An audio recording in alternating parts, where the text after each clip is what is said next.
Aston Villa menjadi buah bibir di kompetisi Premier League musim ini. Bagaimana tidak, armada Unai Emery benar-benar tampil luar biasa. Dalam 2 pekan terakhir Liga Inggris, Ollie Watkins dan kawan-kawan membungkam 2 tim favorit juara Premier League musim ini, yakni peraih treble winners dan juara bertahan Liga Inggris Manchester City. Dan terbaru pekan ini Aston Villa mengalahkan runner-up Liga Inggris musim lalu yakni Arsenal.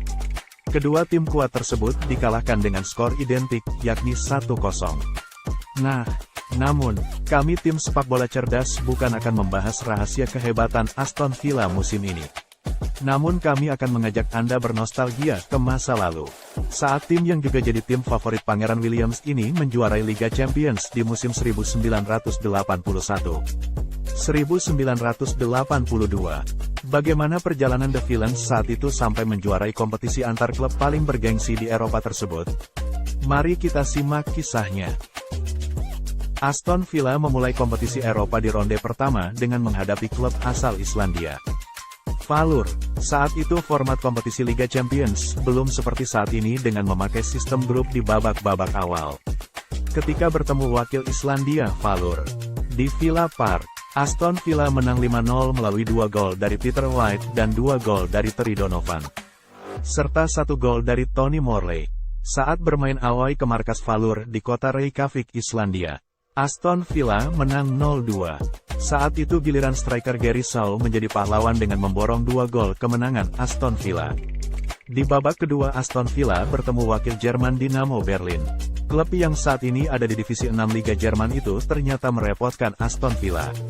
Sempat menang 1-2 di kandang lawan. Melalui 2 gol Tony Morley, Aston Villa harus menderita kekalahan 0-1 saat menjamu Dynamo Berlin di Stadion Villa Park. Beruntung Aston Villa berhasil lolos ke ronde selanjutnya setelah menang agregat gol away. Di babak perempat final Aston Villa bertemu Dynamo Kyiv yang saat itu masih mewakili Uni Soviet. Karena Ukraina belum berpisah dari Uni Soviet, di markas Dynamo Kyiv, Aston Villa berhasil menahan tuan rumah dengan skor akhir 0-0. Aston Villa kemudian menang 2-0 saat menjamu Dynamo Kyiv. Adalah Gary Shaw dan center back Ken McNaught berhasil membawa The Villains menang 2-0. Aston Villa kemudian lolos ke semifinal dan menghadapi Anderlecht. Lawan yang dihadapi Aston Villa di semifinal saat itu sedang dalam performa mengesankan. Setelah mereka menyingkirkan Juventus dan Red Star Belgrade di babak sebelumnya, di Stadion Villa Park, Aston Villa menang 1-0 melalui gol Tony Morley. Dan saat bermain di markas Anderlecht, Aston Villa berhasil menahan imbang wakil Belgia tersebut dengan skor tanpa gol 0-0. Dengan hasil tersebut Aston Villa berhasil melaju ke babak final dan menghadapi favorit juara saat itu yakni Bayern Munchen. Lawan yang dihadapi Aston Villa saat itu adalah skuad Bayern Munchen yang berisi pemain-pemain top saat itu sekelas Dieter Hunes, Paul Breitner dan Karl-Heinz Rummenigge, yang menjadi andalan tim nasional Jerman untuk turnamen-turnamen besar.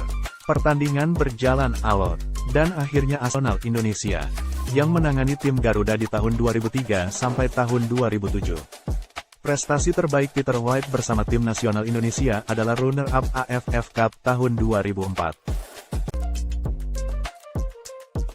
Di tangan Unai Emery, harapan besar setidaknya Aston Villa kembali mencicipi kompetisi antar klub paling bergengsi di kolong langit tersebut bisa saja menjadi kenyataan musim depan.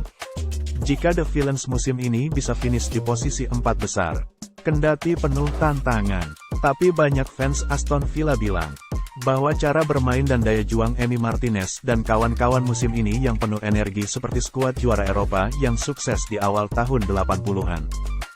Jadi, jika Anda adalah fans Aston Villa, maka kita doakan tim ini mampu konsisten dan bermain di Liga Champions musim depan. Bagi Anda penikmat sepak bola, nikmatilah sepak terjang The Villains yang mempesona.